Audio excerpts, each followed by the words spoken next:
Buenas noches, comenzamos esta nueva edición iba a decir el nombre de mi programa de radio, pero es Decisión. Estamos aquí en Canal 2 de CPTV. Estoy solo, verán que no está Virginia, que le mandamos un beso, se tomó unos días.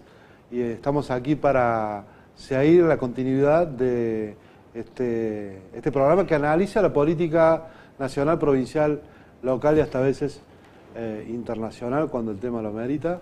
Hemos tenido la semana pasada, por problemas técnicos que tuvo el canal, no emitimos el programa, así que tenemos para este programa un poco de análisis de lo que pasó en las elecciones de medio término legislativas, en las que se puso en juego un poco el poder de la Libertad Avanza a nivel nacional y también en las provincias de la apuesta de los gobernadores, en el caso de Córdoba con Provincias Unidas. Y bueno, mucho para charlar, lo tenemos a Fermín Bortele, quien es politólogo. ¿Cómo andas, Fermín? ¿Qué tal, Fernando? ¿Cómo estás? Bueno, te invitamos para el lunes pasado, te dejamos pasar como una semana y recién charlamos que quizás está bueno porque bajó un poco la espuma y se puede ver de otro modo las cosas, ¿no? Un poco más a largo plazo, ¿no? Sí. Bueno, ¿qué te dijo el domingo a la noche cuando obviamente las encuestas volvieron a errarle en algunos casos? En Córdoba se hablaba mucho de un triunfo de Schiaretti.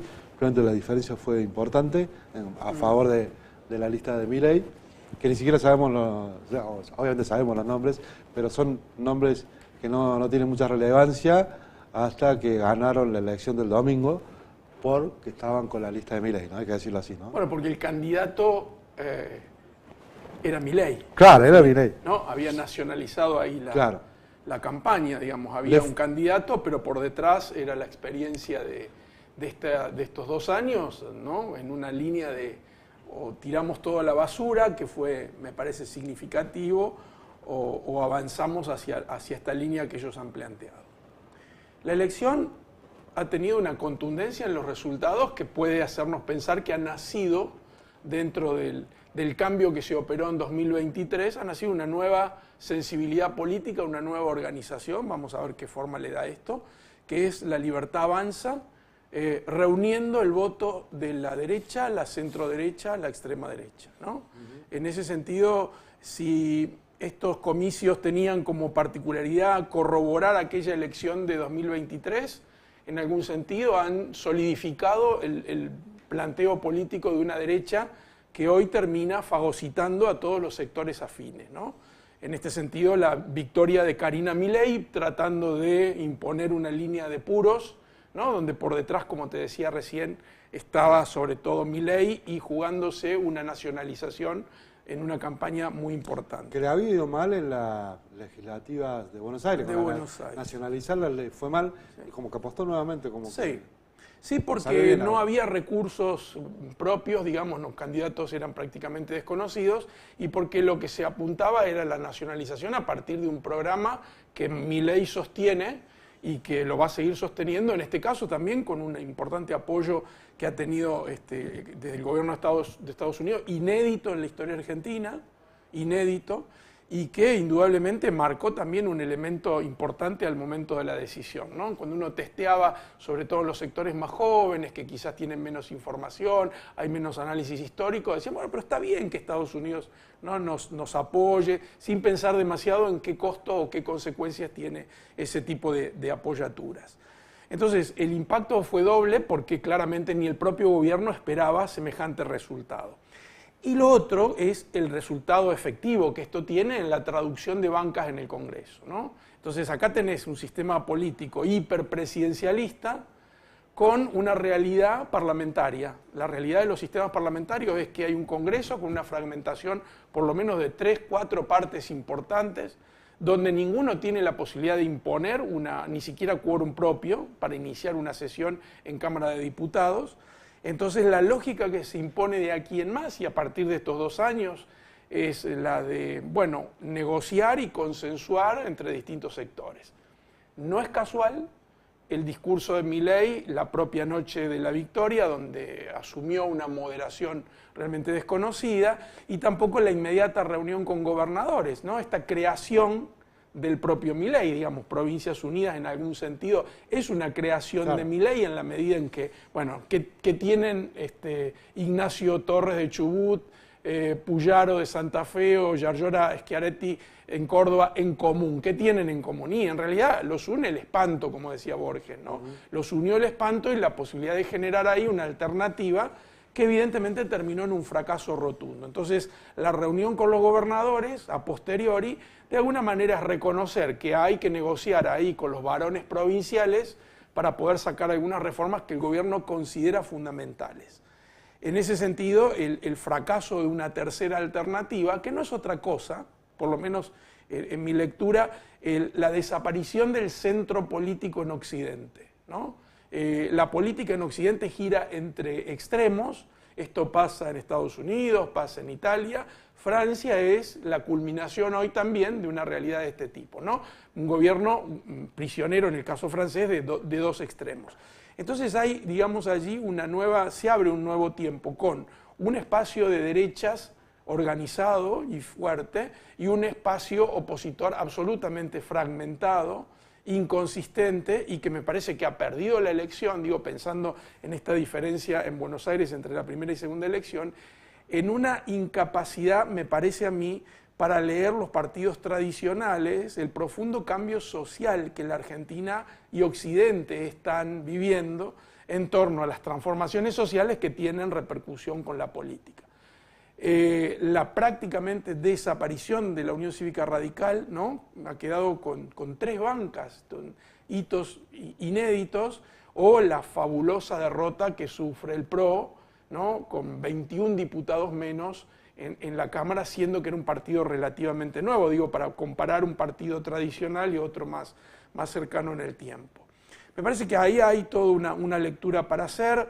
Sin lugar a dudas, la consolidación de una estrategia política que La Libertad Avanza ha conducido le ha dado resultado y claramente hay un espacio opositor que hoy no logra, en principio, reorganizarse. Han pasado cosas durante este año que hicieron que, de algún modo, hubiera planteos muy críticos hacia el gobierno que tenían que ver con lo que pasó en el Garrahan, que hoy ya vi que le van a otorgar un aumento importante a los médicos, la cuestión de las universidades, temas muy sensibles como vialidad nacional, organismos muy importantes para el país, como el INTA, que se intentaron desarticular, como cuestiones muy antipopulares que cuando llegó el momento de votar parecieron no incidir, el tema de los jubilados, me olvidaba, no incidieron y la gente tuvo más miedo a volver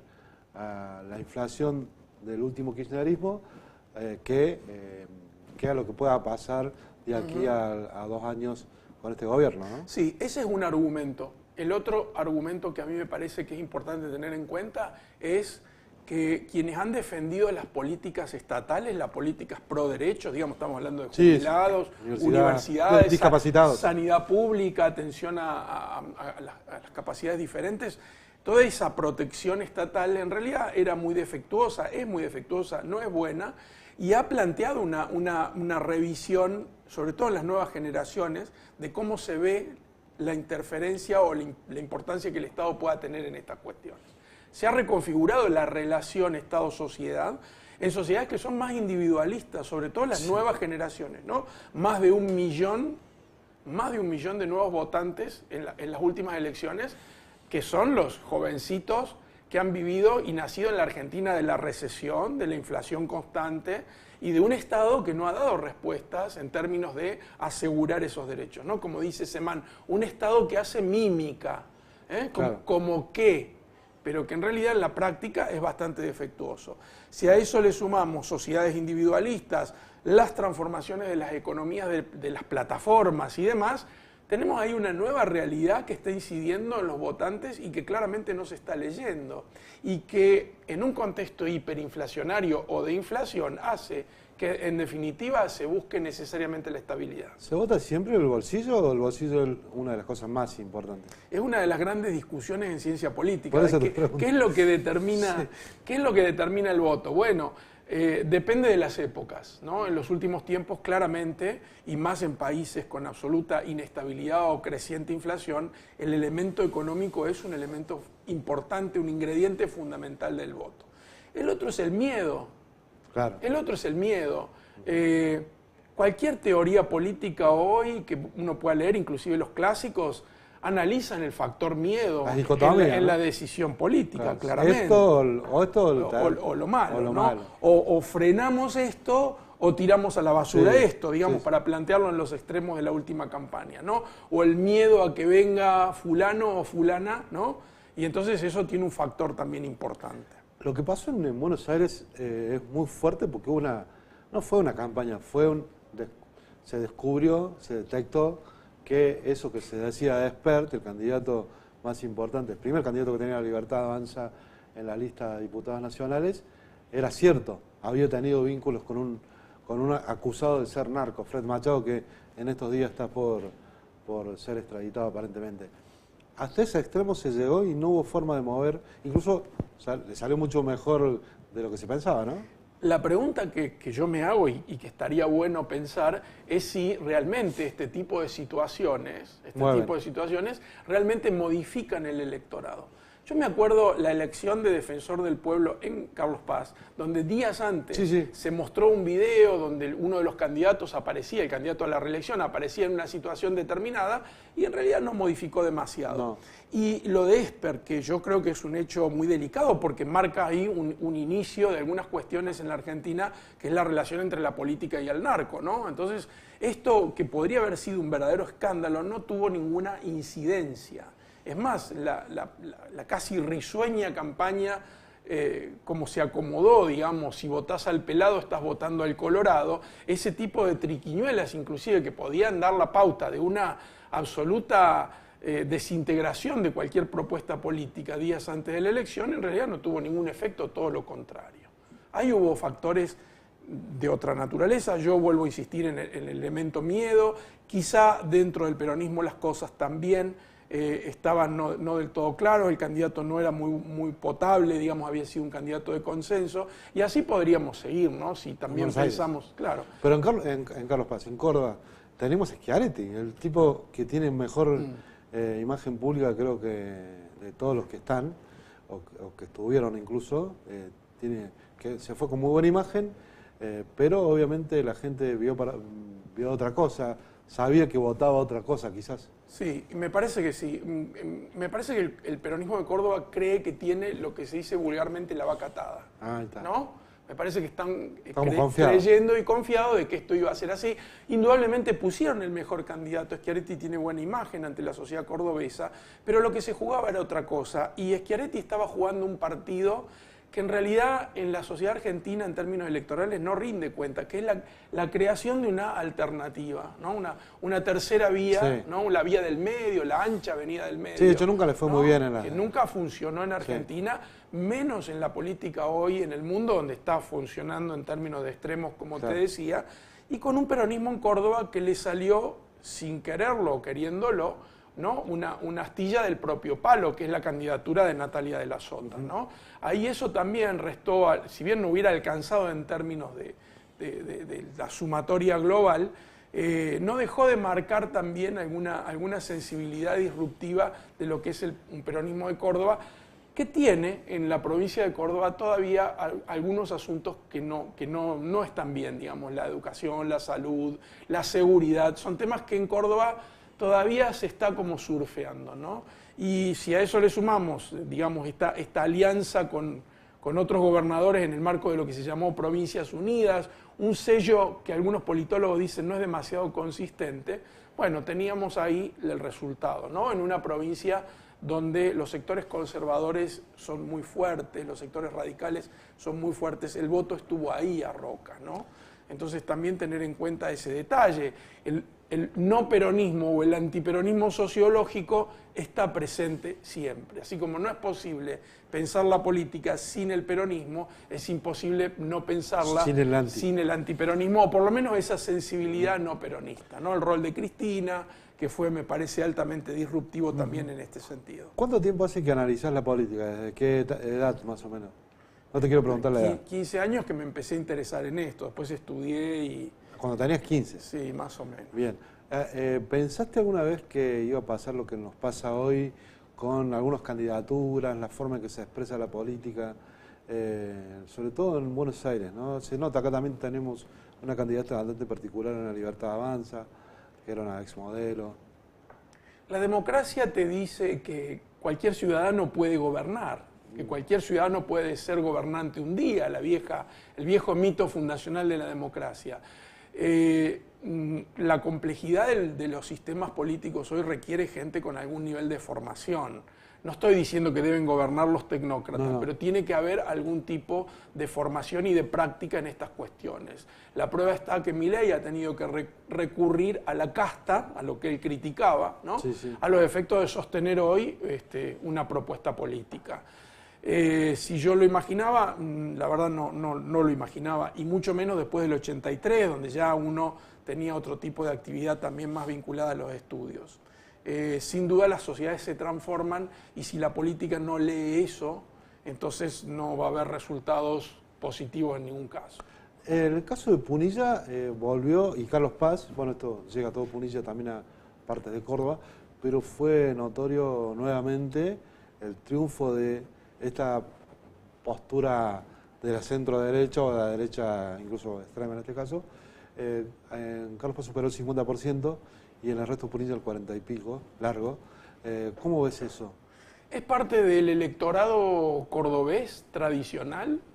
Carlos Paz tiene una historia vinculada, sus fundadores fueron o pertenecían al Partido Conservador, el Partido Demócrata de Hoy Córdoba, se está cumpliendo en el Día de la Identidad carlospacense, bueno, fundada por un dirigente que era, entiendo que delegado político del gobernador Cárcano en su momento, ¿no? Claro. Muy vinculado a los sectores conservadores y el caudillismo conservador de la época, y claramente hay una impronta en ese sentido, ¿no? El electorado de Córdoba tiene una oscilación y una pendulación en términos de esta Córdoba de la Revolución y esta Córdoba más conservadora, ¿no? Es parte de su sociología electoral. La última. Recién charlamos fuera de aire cómo se está configurando lo que pasó después de la elección, el gobierno con los nuevos ministros y esta intención de ser más moderado. Sin embargo, con Macri, que parece el principal aliado, ya hubo como ciertos cortocircuitos, ¿no? ¿Cómo ves que va a ser todavía no arrancó, ¿no? Pero ¿cómo pensás que va a ser este año, sobre todo legislativo? ¿Falta presupuesto? Sí, hay algunas discusiones fundamentales, que es esta del presupuesto. La Argentina necesita tener un presupuesto votado por el Congreso, discutido ahí. Me parece que ahí estaba el interés de Milei de convocar a gobernadores, que va a necesitar el voto para eso. Seguramente va a haber un ida y vuelta, toma y daca entre nación y provincias, que es necesario en la medida en que las provincias también son parte de la Constitución del Tesoro Nacional. Yo entiendo que Milei lo que está haciendo es, por un lado, guardar algunas formas para terminar de liquidar los restos de lo que era el PRO.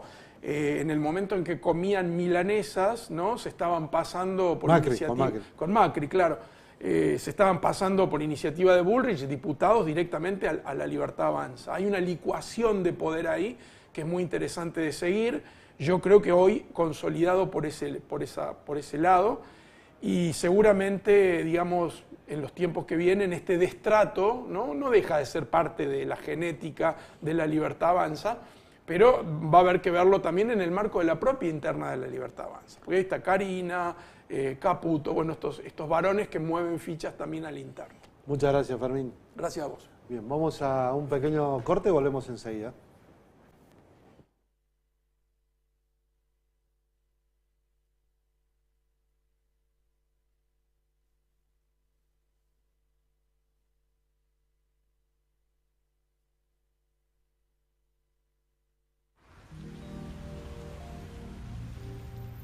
Bienvenidos al verano cordobés, naturaleza para hacer lo que querés, estrellas de folclore, rock, cuarteto de deportes y estrellas de verdad. Encontrar nuevos sabores, nuevas playas, nuevos amores. Un verano fácil para todos. Córdoba, disfruta más fácil. Una chispa, un descuido, una llama que se descontrola.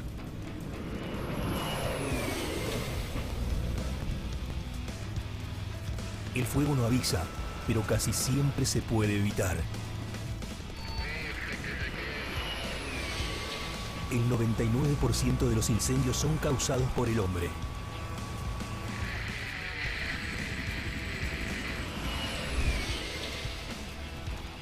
No desafiemos al fuego.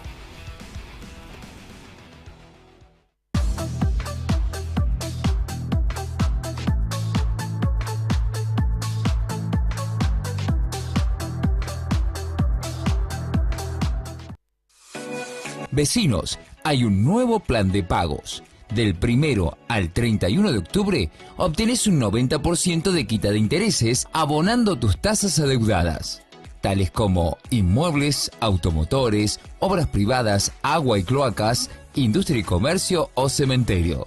De esta manera, accedes a beneficios únicos para el 2026. Ingresa a www.villacarlospaz.gov.ar para conocer todos los detalles del plan. Municipalidad de Villa Carlos Paz.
Segundo bloque, vamos más a temas que tienen que ver con la política y la vida de la ciudad en Villa Carlos Paz. Estamos desde aquí transmitiendo desde CPTV, el Canal 2, y la concejal Noé García Rognoni.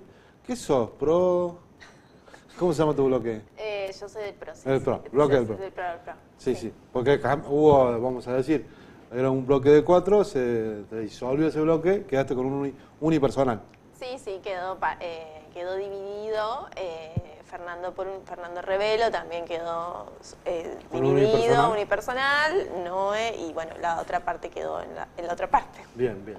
Bueno, Noé, te citamos un poco para charlar de la última novedad que tiene que ver con un proyecto tuyo, que seguramente está bueno que lo charlemos en este canal que llega a toda la región, porque es un tema que atañe a todos ya los usuarios de transporte público, en este caso el transporte de auto de alquiler, que se le llamaba, o el taxi, o remis, que se ha visto transformado en los últimos años por las aplicaciones, por las plataformas, ¿no? Uber, Cabify, hay otras más, Didi, creo que hay una. Didi, bueno, sí. Y acá se estaba desde hace mucho tiempo, por lo menos 2 años, trabajando ya la gente con Uber, sobre todo, pero sin estar reglamentado. Vos fuiste la autora de la ordenanza, un poco cuál fue el objetivo y cómo se terminó aprobando la semana pasada. A partir de esto que vos decís, de las aplicaciones estar legitimadas en el usuario, en los pasajeros que día a día se transportan en Villa Carlos Paz, como en el resto del mundo, están ya legitimadas. Y hace un año exactamente presentamos el proyecto por primera vez en el Consejo para que se legalice el Uber. Bueno, el proyecto se aprobó un año después, por supuesto con modificaciones, con un fallo de por medio, con la experiencia de otras ciudades que empezaron a trabajar en las ordenanzas, que lograron reglamentarlo. Así que el viernes pasado logramos que se vote por unanimidad y que salga la ordenanza para legalizar las aplicaciones de transporte en Villa Carlos Paz, más conocidas como Uber, Cabify, Claro. Didi. Hoy en Carlos Paz Vivo tuvimos una nota con los taxistas que como que están de acuerdo con algunas prerrogativas que todavía no están muy claras, pero ¿hubo una charla con ellos también o no? Ni bien presentamos el proyecto en noviembre del año pasado, se acercaron a la oficina taxistas en representación del resto, por supuesto, y sí, al principio fue como que estaban, no en contra porque ellos también lo usan, ¿no? Sí, Yo sí. cuando hablé ese momento hace un año dije, llamás un Uber y vino un taxi, porque Sí, sí. ellos usaban la aplicación, claramente. Pasa mucho. Es claro que incomodaba a ese sector en ese momento, pasó un año, no hubo ninguna pelea ni enfrentamiento ni nada, siempre fueron muy educados, se prestaron al diálogo tanto el oficialismo, los taxis, los remises, nosotros desde la minoría, y es una ordenanza que salió por unanimidad, con mucho diálogo. Por supuesto que hay algo que no les va a gustar, como siempre pasa, pero bueno, estamos para seguir mejorando, sin perder esto que tiene el espíritu de las aplicaciones, ¿no? Que el precio lo regula la aplicación, que el cupo lo regula la aplicación. Solo pusimos algunos requisitos para darle seguridad jurídica al pasajero y al turista, que es muy importante si queremos modernizar la ciudad y mejorar la calidad del turismo y que cada vez nos elijan más. Claro, el tema de la seguridad sobre todo, ver quién es el chofer, que en el taxi Exacto. uno sabe, y el tema del costo.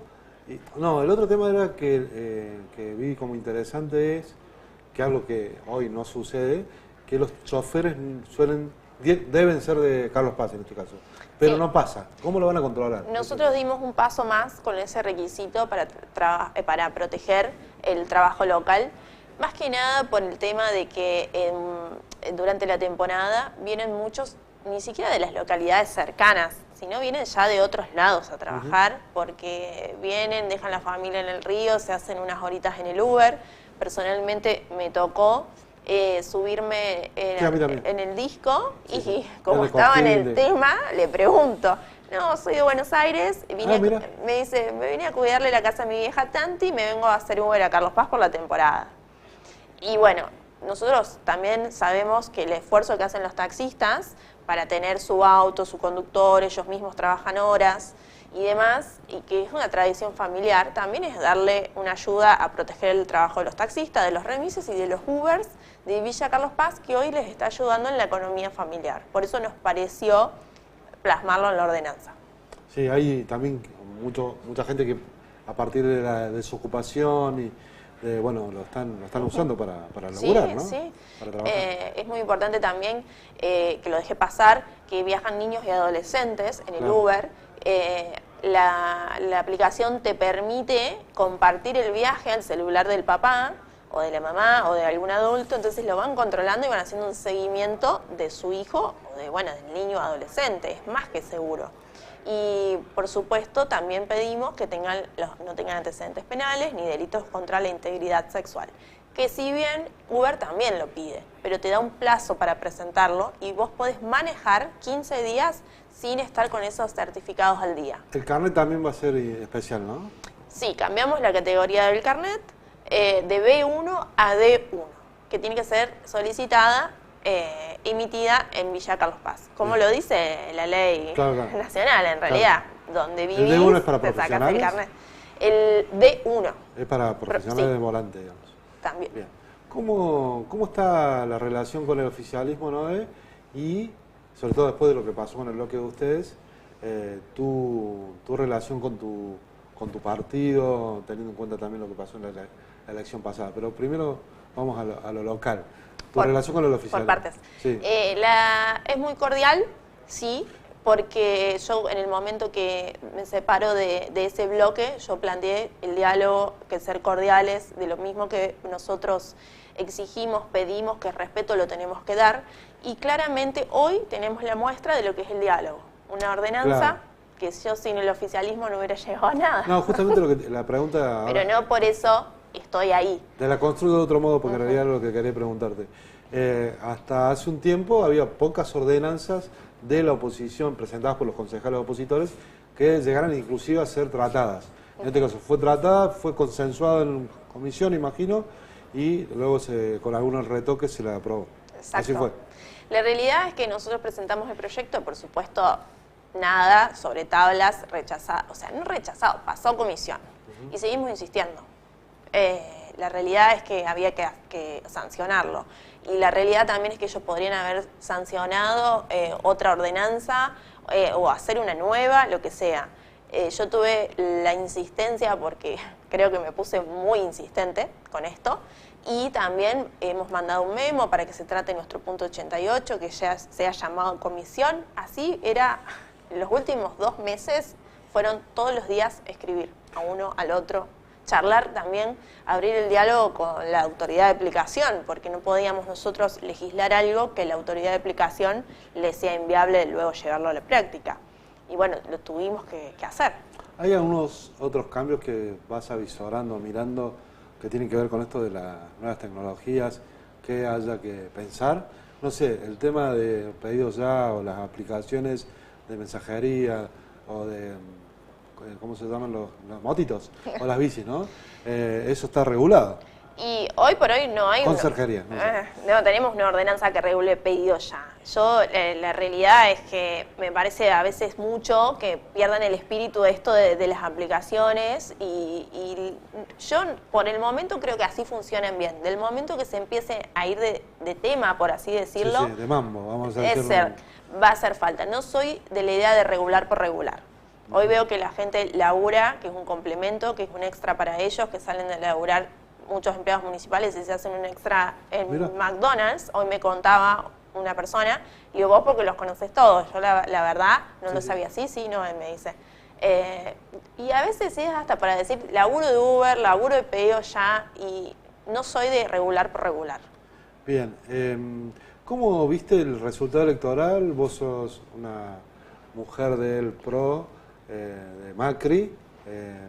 Gracias a tu gestión tuvimos una entrevista con Macri, ¿te acordás? Sí. Bueno, cuando vino tuviste la exclusiva. Sí, tuve una nota mano a mano. Y ¿cómo ves lo que ha pasado con la Libertad Avanza? Recién lo charlábamos con un politólogo, esto de la licuación del PRO, que se está como metiendo a través de Burri sobre todo, a ya no ser más el PRO con identidad propia, sino ser parte de la Libertad Avanza. ¿Cómo lo ves? La realidad, lo que veo es que hay como un descreimiento de la gente también de los partidos. Hoy está votando ideas y están esas ideas en Milei. Si hay funcionarios valiosos y que hoy Milei los llama, por supuesto, con cierto compromiso y charla previa, ya sea con Mauricio, que es el presidente del partido, con su equipo, puede participar, o sea, puede ir a colaborar, ¿no? No comparto otras cuestiones como lo que pasó con Patricia, que fue tipo un pase de un partido, de un club de fútbol al otro cuando se afilió a la Libertad Avanza. Sí, de hecho pasó con algunos diputados el otro día. Claro. Estaban comiendo la milanesa. Claro. Eso a mí por ahí como dirigente me choca. Entiendo que es la política, que son por ahí las reglas del juego y que mañana van a estar en otro lado. Lo que sí entiendo es que hoy o era Milei o volver para atrás. Y eso eligió la gente. Y nosotros lo tenemos que respetar y entender. ¿Por qué la gente votó así? Acabo incluso fue un voto muy alto. No tanto como Macri, pero... Sí. La realidad es que hoy la gente eligió el cambio para no volver al desastre del kirchnerismo y la corrupción. También pienso que hay que ser coherentes y que no hay que creérsela. Porque hay mucho dirigente que ahora piensa que por ponerse la camiseta violeta va a ser el dirigente local, el dirigente provincial, y la verdad que la gente lo votó a Javier. ¿Cómo te llevas vos con los libertarios de Carlos Paz? No conozco muchos. Lo único que conozco es a Edu, no lo estoy diciendo por Edu, porque lo estoy... Agüero. Sí. Mi hermano se llama igual. Sí. Sino porque veo que todos o se quieren pasar a la Libertad Avanza o no, ahora vamos a hacer todo, vamos a cambiar la provincia, ojo con los aparatos, ojo con el territorio de los intendentes y demás. Hay que trabajar. Te pregunto, Avilés tiene una política muy parecida de captación de dirigentes de otros partidos. ¿Te ha sugerido ¿Pasarte o no? No. ¿Y lo harías? La verdad que hoy estoy muy parada en que mi gente me conozca, en seguir trabajando y ser una opción para el 2027 Noé o alguien del equipo, pero no por la intendencia solamente, seguir creciendo y donde haga falta vamos a estar ya sea encabezando una lista, buscando un candidato. ¿Tiene un título? No. No es el intendente. No. ¿Lo dijiste? Más o menos. Pero buscando un candidato o alguien del equipo. Bien. ¿Sí? No me dejas terminar. No, está bien. Pero yo busco títulos. Yo soy muy coherente en que Carlos Paz necesita personas capacitadas para ponerse en una lista y encabezarla. Yo creo que todos los días sigo aprendiendo, así que no podría decirte hoy, sí, me voy a tirar para el 2027. La realidad es que hoy estamos en el Consejo. Bien, gracias, Noé. No, gracias a vos. Bien, vamos a un pequeño corte y volvemos enseguida.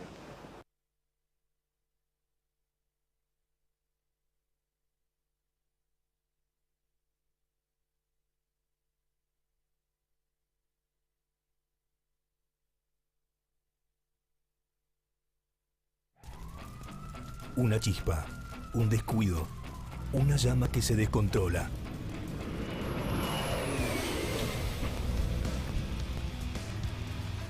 El fuego no avisa, pero casi siempre se puede evitar.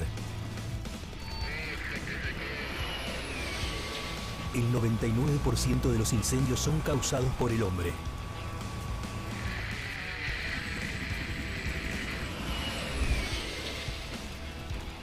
No desafiemos al fuego.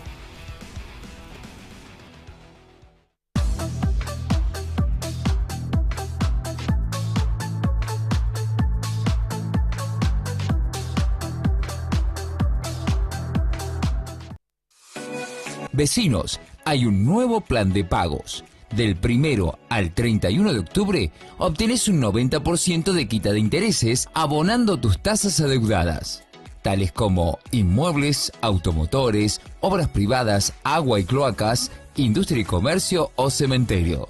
De esta manera, accedes a beneficios únicos para el 2026. Ingresa a www.villacarlospaz.gov.ar para conocer todos los detalles del plan. Municipalidad de Villa Carlos Paz.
Una chispa, un descuido, una llama que se descontrola.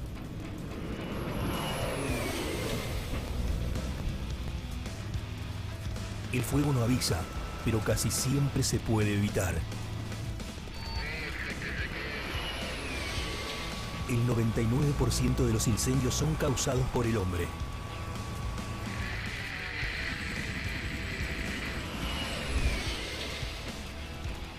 No desafiemos al fuego.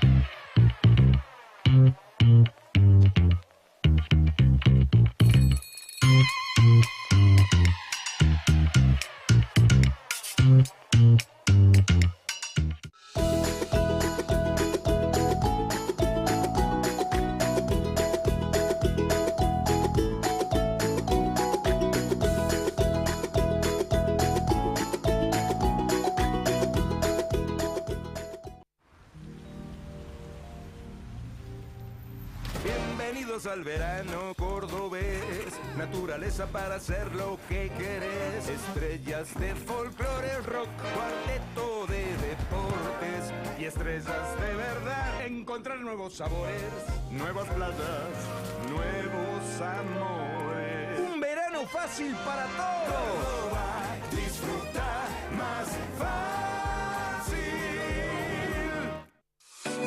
Vecinos, hay un nuevo plan de pagos. Del 1 al 31 de octubre, obtenés un 90% de quita de intereses abonando tus tasas adeudadas, tales como inmuebles, automotores, obras privadas, agua y cloacas, industria y comercio o cementerio. De esta manera, accedes a beneficios únicos para el 2026. Ingresa a www.villacarlospaz.gov.ar para conocer todos los detalles del plan. Municipalidad de Villa Carlos Paz.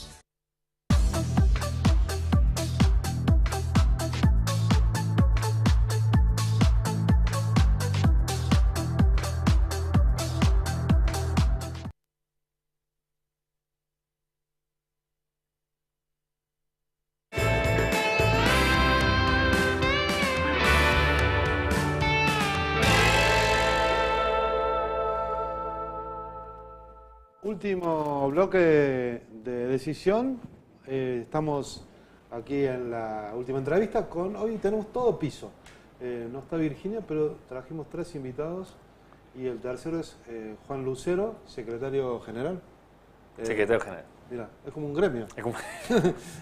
Bueno, ¿cómo andás? Todo bien, Fer, ¿cómo estás vos? Buenas noches. Bueno, primero vamos a empezar de atrás para adelante. Te voy a hablar como político, más que como funcionario. Porque puede ser un funcionario que sea técnico. ¿Vos sos un funcionario o sos político? ¿Cómo viste la elección de hace 2 semanas?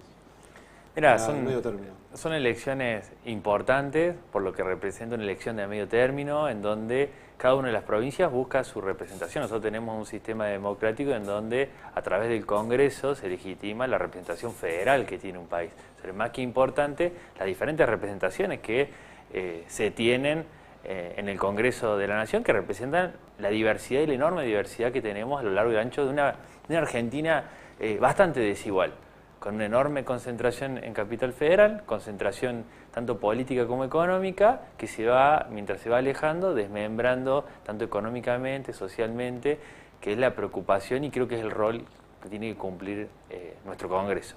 Y creo que a veces se desvirtúan esas cuestiones en donde el poder político concentrado en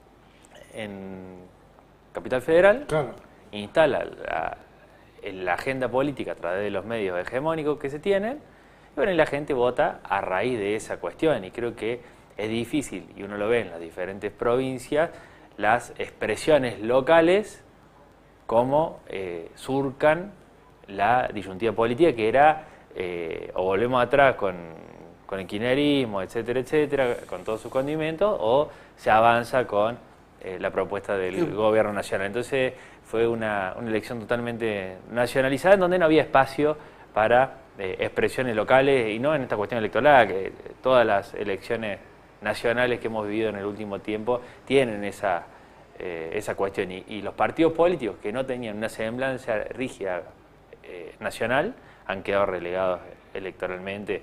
Le ha pasado a muchos partidos políticos, puntualmente nos pasó a nosotros con el radicalismo, ¿no? Al no existir una propuesta nacional y que la gente visibilice una cuestión nacional de nuestra propuesta, era difícil en lo provincial y en todas las provincias en general. Más allá de lo que pasó con la pelea entre De Loredo y Mestre, que terminó llevando a Mestre a la candidatura, ¿cómo ves vos el desafío que tiene tu partido, el radicalismo, para adelante? ¿Cómo la ves? Mira, creo algunas cuestiones que tienen que ver con a quién le habla el radicalismo. El radicalismo es un partido de clase media, un partido del trabajador, ¿no? A eso históricamente le hemos hablado. De hecho, el partido se ha constituido por inmigrantes, por trabajadores en la historia del partido, y ha defendido y ha trabajado sobre esas ideas y sobre los derechos que se fueron adquiriendo en base a la clase media.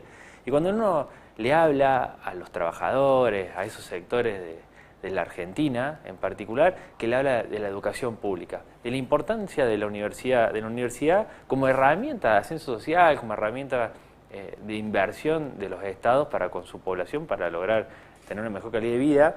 Y vos ves los números donde la Universidad Nacional de Córdoba, no sé si andan en los 160.000 estudiantes en una provincia de 3.900.000. No todos los estudiantes son de Córdoba, pero si pensaríamos que todos esos estudiantes sean de Córdoba, estamos hablando del 4% de la población. Entonces, defender esos derechos, el derecho al acceso a la universidad pública y de calidad, empieza a hablarle a un electorado muy corto, y hoy como ha florecido el egoísmo pleno y la poca empatía de la sociedad, le estás hablando a un nicho muy chico de la sociedad que tiene la posibilidad de acceder a la universidad. Ni hablar de estudios secundarios, estamos hablando que en Córdoba probablemente la mitad de los chicos no terminen la escuela secundaria. Entonces, cuando le hablamos, nosotros defendemos la educación pública. Bueno, hace 25 años que no existe la universidad pública y universal. Para que sea universal tienen que acceder todos. Es real que es pública. Ahora, universal yo dudo que lo sea. Sí, es un desafío claro, que hemos dejado de lado, ¿no? Que hemos dejado de lado. Con respecto a la salud pública, si bien hay una crisis de salud en toda la Argentina, tanto privada como pública, la gente que entiende que tiene que ir a la salud pública, hoy encima con la desesperación de la inmediatez en la necesidad de solucionar cosas, llega a un hospital público, de muchos hospitales públicos provinciales o incluso nacionales, te atenderán muy bien, podrán salvar vida, y lo súper reconozco, pero la gente a veces, en general, no lo reconoce, entonces entiende que no existe la salud pública, que no es una realidad la salud pública. Sí, como que es normal, algo que está, pero que no la nota como que pero no la está dando el Estado. Que no la nota que la está dando el Estado. Claro. Es como si yo voy al médico y no pago. Sí, y no pago, pero no lo identifica, no lo identifica el esfuerzo que hace la administración estatal, que no es otra cosa que la organización entre los argentinos, para que no nos matemos entre nosotros, en la salud pública. Lo mismo pasa con la seguridad. En muchos lugares del país o en mismo Córdoba la gente se ha logrado administrar sin seguridad, se administran entre ellos, naturalizan la inseguridad. Entonces todas esas bastiones que tendría que ver con el radicalismo, que tenía que ver con la seguridad social, con las jubilaciones. ¿Quiénes se jubilan? ¿Hace cuántos años que no hay jubilaciones dignas? Entonces, todas esas cosas que había peleado el radicalismo, que había obtenido, que había trabajado, y yo creo que en los mejores gobiernos nacionales que hemos tenido y después se han desvirtuado más contemporáneamente, hemos adquirido todo eso, que hoy ya no existe. Entonces cuando hablamos, vamos a defender la jubilación. La jubilación existe hace un montón de años. Mi generación no se va a jubilar. A este paso no se jubila. O van a ser muy pocos. O van a ser muy pocos. El sistema va a ser complicado de pagar. El sistema va a ser muy complicado. Entonces, cuando hablan de precarización laboral, cuando dicen vamos a defender el trabajo, los derechos para el trabajador, ¿quiénes trabajan? ¿En qué condiciones trabajan los jóvenes? Están todos precarizados, en negro, con jornadas extendidas, no extendidas. Entonces, cuando se hablan todas esas cosas, dicen, vas a trabajar 13 horas. Me dicen, sí, yo ya trabajo 13 horas. No vas a tener jubilación. No, yo no tengo, mi viejo tampoco tiene. No tenés seguridad ahí, me roban todos los días. No, te vas a quedar sin salud pública. O sea, para vos hay un problema en los partidos tradicionales, en el caso del radicalismo, no entender el mensaje. No entender el mensaje, creo que la sociedad está en eso. Los sectores políticos hegemónicos y los grupos económicos que manejan lo discursivo a nivel nacional instalan esta cuestión, y el desafío me parece de los partidos políticos es organizarse y dar un mensaje claro hacia dónde se tiene que ir. Hoy vivimos un populismo de derecha, técnicamente es populismo de derecha, con la izquierda, con mensajes, con frases armadas sobre ciertas cuestiones, todos repiten ciertas frases armadas, vienen de Capital Federal a decirle al interior qué es lo que tienen que hacer, cómo tienen que hacer, es una cuestión de discusión nacional hace muchísimos años. La cuestión del federalismo o seguir trabajando desde la unitaria capital sigue siendo igual, con una enorme concentración en Capital Federal, en donde ellos siguen teniendo subsidios, ellos viven una irrealidad o una realidad muy diferente a la de todo el país. Todo el país, obviamente, no quiere alimentar a Capital Federal, pero es lo que se sigue haciendo y lo que se sigue alimentando. Entonces el desafío de los partidos políticos es entender la realidad, creo que no lo están entendiendo la mayoría, hablarle a la gente teniendo en claro qué es lo que pasa. Por eso el radicalismo no tiene una propuesta nacional, es muy difícil en las provinciales, pero tiene muy buenos intendentes. porque son los que le ponen la cara a la gente, los que saben lo que pasa, los que son previsibles, los que administran la cosa pública de manera eficiente, de que no sobregiran los municipios, de que no lo funden. Nosotros entendemos muy bien lo que implica tener controlado el gasto público y no gastar más de lo que se ingresa. Si no lo haces en un municipio, te fundía el otro día. Claro, no tenés para pagar los sueldos. No podés pagar los sueldos. Sí, sí. Entonces, eso lo tenés más que claro. Así que me parece que eso es lo que le pasa, no solamente al radicalismo, le pasa a otros partidos políticos y el desafío viene por ahí. Vamos a lo local.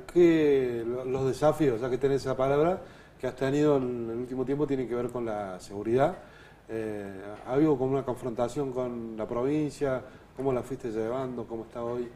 Bueno, a veces hay diferentes conceptos sobre quiénes y cómo se tienen que hacer cargo de la seguridad de los carlospacenses, puntualmente de los cordobeses, en particular con nuestra ciudad, de los carlospacenses. Nosotros, uno tiene extremo arraigo por nuestra ciudad. Hoy justo el Día de la Identidad carlospacense creo que tiene que ver mucho con lo que somos. Somos temperamentales, somos sentimentales, queremos mucho a nuestra ciudad y no nos da lo mismo. Creo que Carlos Paz tiene una cualidad particular, vivimos del turismo, por eso la gente nos elige y cuando viene a pasar unos días acá, después también elige quedarse, así se conforma la sociedad carlospacense y la idiosincrasia con toda gente que viene a visitarnos y que de repente se empieza a quedar, así crece demográficamente nuestra ciudad y nos elige porque está mejor de donde viene, nos eligen por eso y por un sinnúmero de cuestiones, pero la seguridad es un activo fundamental de nuestra ciudad. Nosotros tenemos que estar por debajo de los índices de toda la provincia y del país, por eso nos eligen. Tenemos que estar mejores en condiciones ambientales, mejores en condiciones laborales, mejores en condiciones de infraestructura. Por eso la gente nos elige en comparativa de donde está y eligen pasar su vida acá, traer su familia. La seguridad es un activo fundamental para desarrollar la actividad turística, pero sí o sí, ni dudarlo para el disfrute diario de nuestra ciudad, para que nuestros vecinos tengan cómodos, tranquilos, la calidad de vida. Y bueno, y estas interpretaciones diferentes, muchas veces con dirigentes provinciales, hace que exista diferencia de conceptos. ¿Hubo desalojos de lugares que tenía la provincia? Yo creo que eso es desinteligencia por parte de la administración, de la policía, del ministerio, que no ha sabido. Había convenios que tenía la ciudad de ciertos inmuebles que le pertenecen al Estado municipal, a los vecinos de nuestra ciudad, en donde la policía se había comprometido en los inmuebles desarrollar ciertas actividades. Por ejemplo, el del distrito este de nuestra ciudad, sí, puntualmente el de Barrio Colinas, en donde en el convenio... fin de semana había móviles ahí. Bueno, en el nuevo convenio que establece que no solamente lo pueden usar por una cuestión operativa puntual, sí queríamos que ese inmueble que le cedían los vecinos de nuestra ciudad, puntualmente en Distrito Este, en Barrio Colinas, sea utilizado, la gente pudiera hacer ciertas exposiciones, trámites administrativos de la policía sin tenerse que venir acá a zona céntrica, que haya un control permanente sobre la ruta, que haya operativos policiales en el Distrito Este y lo usen de base operativa, pero lo operativo sobre lo preventivo en la vía pública, no sobre una cuestión interna. Nosotros necesitamos mejores servicios de seguridad y el carlospacense, el Estado municipal, le brinda un espacio para mejorar la seguridad de nuestra ciudad. Todo lo que tiene que ver con lo operativo es responsabilidad. A ver, nosotros no tenemos que colaborar en nada, eso lo tiene que hacer la policía de la provincia, el gobierno provincial. Así, bueno, hemos llegado, creo que, obviamente después de muchas charlas, de idas y vueltas, a un acuerdo que tiene que ver con mejorar la calidad de seguridad, en donde han enviado más motocicletas, el día de mañana nos van a entregar 4 o 5 móviles nuevos a nuestra ciudad, así que la policía de Carlos Paz no solamente tomaron el compromiso de mandar más efectivos, sino también mandaron más recursos, así que vamos a tener, la policía va a tener vehículos nuevos, 4 o 5 camionetas nuevas y que se suman a las 20 motocicletas. Yo creo que bueno, esta gran discusión que se hizo, que creo que es súper legítima, el carlospacense se merece la mejor seguridad que puede el gobierno de la provincia dar. Estamos convencidos de eso, no solamente porque la necesita nuestra actividad turística, sino porque el vecino de nuestra ciudad se la merece y nosotros como funcionarios públicos tenemos que ser lo suficientemente, me parece, fuertes, aplomados, para llevar la discusión a buen puerto, pero con la firmeza de conseguir la seguridad que queremos todos. Con la lectura del domingo anterior, ¿no?, que pasó, y sabiendo que la gente vota muy claramente una cosa cuando vota y otra cosa cuando vota intendente y otra cuando vota gobernador. ¿Cómo ves de acá a 2027 que se va a acomodar la alianza Carlos Paz Unido, no solo en lo local, sino en lo provincial y nacional? ¿Hay contactos con Milei que en algún momento hubo? ¿Cómo la ves? Mira, nosotros tenemos diálogo abierto con todos los espacios que obviamente beneficien a nuestros vecinos y entiendan la forma que tenemos de vivir los carlospacenses y cómo nos potencien. Obviamente si existen fuerzas políticas que atentan contra la calidad de vida de nuestros vecinos, nosotros no vamos a estar ahí. Carlos Paz Unido es un frente electoral que allá por 2011 funda el intendente Esteban Avilés, que tiene que ver con esa idea, ¿no?, de cuidar los intereses de nuestra ciudad, cuidar el patrimonio que es de todos los carlospacenses, que tiene que ver con el paisaje, las montañas, nuestros ríos, nuestro lago, generar un desarrollo que sea sostenible en el tiempo, que haga equilibrio la cuestión económica con la cuestión social. Es una ciudad que ha crecido enormemente. Yo veía hace poquito fotos del año 95, que son 30 años, es mucho, es poco. No habíamos nacido. No habíamos nacido todavía.